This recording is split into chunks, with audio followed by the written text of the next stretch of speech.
For today's video, we're returning to the topic of playability when it comes to game design, and we're going to focus on making difficulty a part of the equation, and why, for no pun intended, it is a lot harder than it sounds.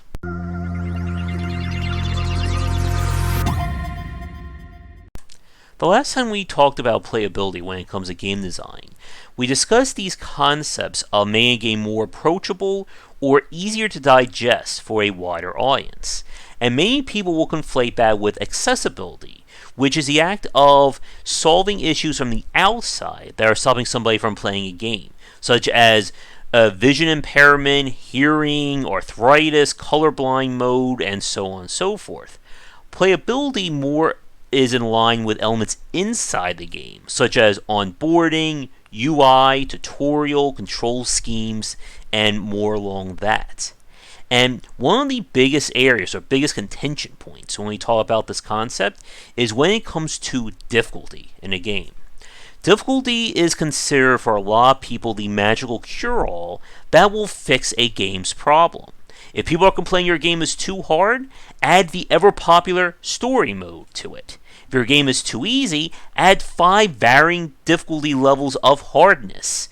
Hard, extra hard, super extra hard, super extra mega hard, and just keep adding adjectives like that. And for these kinds of games, the difficulty settings are considered like the nuclear option. We're going to hit everything and hope that it solves the problem. And you see this with many of these lesser titles, that again, they will jack or completely nerf stats of everything in an attempt to make that game easier to learn. But the problem is that when we talk about playability, difficulty by itself does not improve a game's playability. And the problem is very simple, or the reason is very simple, that difficulty doesn't always touch or hit at the point as to where people are struggling with their games. If I make, for instance, a super difficult Kaizo platformer, and normal difficulty gives me 100 lives, easy difficulty gives me infinite lives, well, you would think this game would be more accessible or playable having an easy mode. But if this game is still super difficult Kaizo gameplay, it doesn't matter the amount of lives somebody has if they're still struggling to learn the basic concepts, or the game doesn't adequately onboard them to this kind of gameplay. For instance, when I played 1001 Spikes, it didn't matter how many lives I had, I was still having a lot of trouble with some of those sections. And this is kind of the major point when we talk about difficulty and playability. That just adjusting the stats of a character or the game elements around it isn't always getting to the point as to where people are having problems or struggling to learn it. For instance, you'll see this in many grand strategy and 4X games, such as Stellaris, Civilization, Crusader Kings, and so on. They'll have multiple difficulty settings that dictate the AI behavior or give the AI specific advantages. And the problem with that is it's not helping somebody learn these games. If the AI is playing at super novice difficulty or grandmaster difficulty, that doesn't help me if I have no idea what's going on in the game to begin with. And like we said, this is where a lot of developers tend to struggle with playability. That they'll just throw in all these different difficulty settings without really understanding the balance or a loop of their design, and think that's going to make their game more playable, more enjoyable, and so on and so on. And it doesn't really work that way, even when we talk about things on the higher end of the difficulty scale. And there's probably a topic in of itself on that regard, that just adding stats or making things harder for the sake of making it harder doesn't make your game more challenging. Now, when we talk about examples of games that have made use of difficulty in a positive light for playability, it's always about giving the player control over what elements they can essentially make the game easier or harder about. And you'll see that in our next example. But up there is Diablo 3. And when Diablo 3 got its numerous patches and redesigns, one of the things they added was this concept of adventure mode, which is essentially Diablo 3 minus any story or lore. And one of the elements that they did to make it more playable was they gave the player full reign to adjust the difficulty at their leisure, going from, I think, normal all the way up to, I think we're up to Torment 14 or 15 right now. And what this does is that it essentially affects the scaling around the player. The game always scales to wherever the player's level is at any given time. So by adjusting the levels or the difficulty level around them, it's basically giving the player more or less of a safety net. When you're playing it on Nightmare difficulty, the enemies are probably going to be stacked a little bit higher than whatever your base level is. Now, with that said, there's always those limits, such as when you start getting legendary set pieces, ancestral gear, and that's when the torment levels come into play. But the game rewards you by giving you more experience, more gold. When you get to Torment 1, new set and legendaries drop. And if you want to play the game as hard as you want, you are free to make that adjustment. Just as if you want the game to be easier, you can do that as well. And this again is allowing the player to pick and choose how they want the difficulty to be. As we said a minute ago, the problem with a lot of titles that focus on difficulty is that they go for the one-size-fits-all approach, making everything harder or easier accordingly. But that's not really getting at the heart as to why somebody would need that to begin with. As I said in my piece, that if you make your game to have a story mode, and that is the mode where everybody's playing and enjoying your game, when they're not technically playing your game, then that is often a sign of a greater problem with your design. And this is something that a lot of people don't typically tend to think about.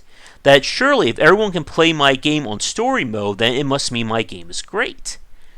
But this is where a lot of developers tend to lose players in terms of onboarding, UI design, or just the general gameplay loop itself.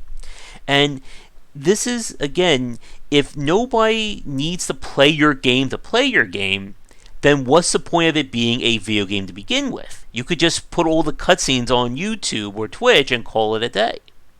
So, with that said, we're going to switch to our second game now through a quick word to our current Game Wisdom Patreon supporters and sponsors, and we're going to talk about one of the few really great examples at using difficulty to kind of allow the player to pick and choose what they want the game experience to be. And now for a quick thank you to our current Game Wisdom Patreon supporters and sponsors. And if you'd like to continue this discussion on game design, be sure to check out our Discord channel, linked down below. So here we have footage of Way of the Passive Fists, a beat 'em up with an interesting take on combat that you'll see in a minute. But the main reason to include it here is this difficulty system. As you can see, the game lets you fine-tune the difficulty in 4 different categories, allowing you to, as we said in the last part, pick and choose where you want the game to be difficult. If you're really good at parrying, for instance, you can put that combo master all the way up to the top, but maybe have fewer enemies or more checkpoints. If you're like me and I'm a masochist, you can put everything up at the highest difficulty and call it a day. But the big point about using difficulty as a form of playability is that it should be to allow the player to fine-tune the experience. What are they good at? What are they bad at? And adjust things accordingly.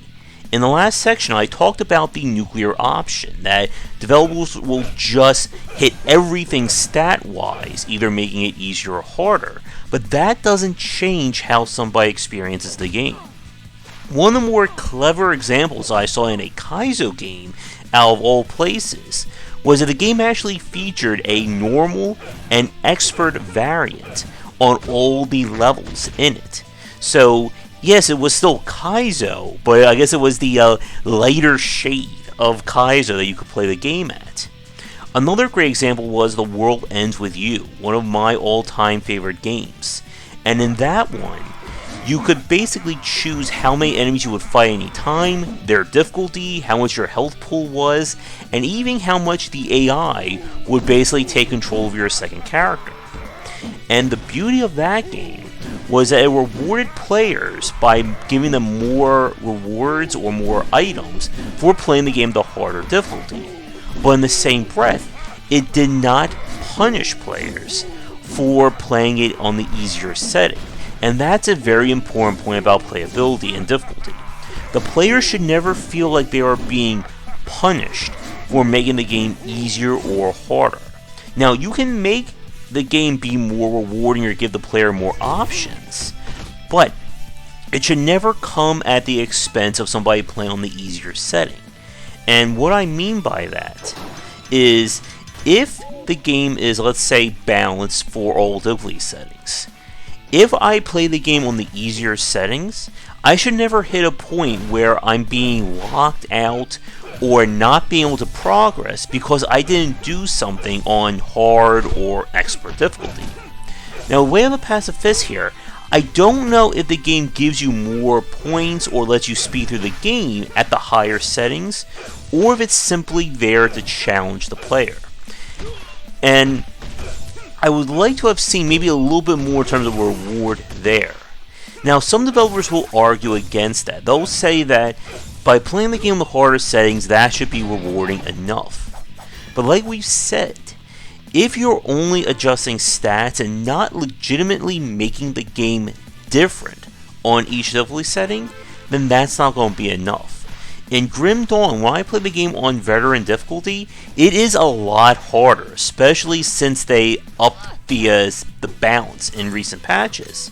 But they compensate by making experience come by faster and giving you a higher rare loot drop fund.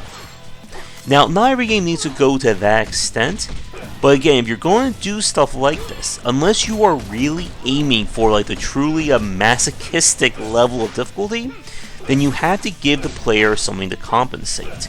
Or, with something like Way of the Pacifist here, make it feel like a different game as you lower or raise the difficulty. One of the last examples that we'll talk about before we begin to wrap things up was Ninja Gaiden Black for the Xbox and PS3, I believe. In that game, when you raise the difficulty up, it completely rebalances the game, giving you harder enemies earlier, changing where item drops were. And again, this is essentially taking one game and turning it into 5. And that to me is one of the best examples of it. The only downside was that it's not really rewarding the player, again, aiming for the masochistic side. And like we've said, when you can adjust your game like that when it comes to playability, it makes it a lot better for everyone involved. Now, to wrap things up, when you want to use playability and difficulty hand in hand, you have to go in one of two ways. You either let the player fine-tune what they're able to make the game easier or harder with, or you try to kind of redesign the game for the different difficulties. Catherine Full-Bodied and just Catherine the regular game are also examples of this, that they'll use completely different puzzle layouts depending on what difficulty you play it as. But letting the player control what makes the game easier or harder, I think that's the best way to go. As a surprising example that a lot of people don't think about, Silent Hill 2 features an action and puzzle difficulty in that game, so that if you make the puzzle side harder, they'll make the puzzles obviously have less clues, or they'll make it more esoteric. But if you're really great at combat, you could keep that combat level high and lower the puzzle difficulty. It's not the most complicated example that we've talked about, but it is an example of letting the player control what this game experience is. And when you do it like that, I think that is ultimately better than just saying your game has masochistic difficulty or story mode. But with all that said, thank you so much for watching today's video while this rockin' music is playing in the background. If you have any questions or have topics to suggest for future pieces, let me know in the comments below. But come back for daily discussions on game design here and on game wisdom, where he's in the art and science of games. Till next time, take care.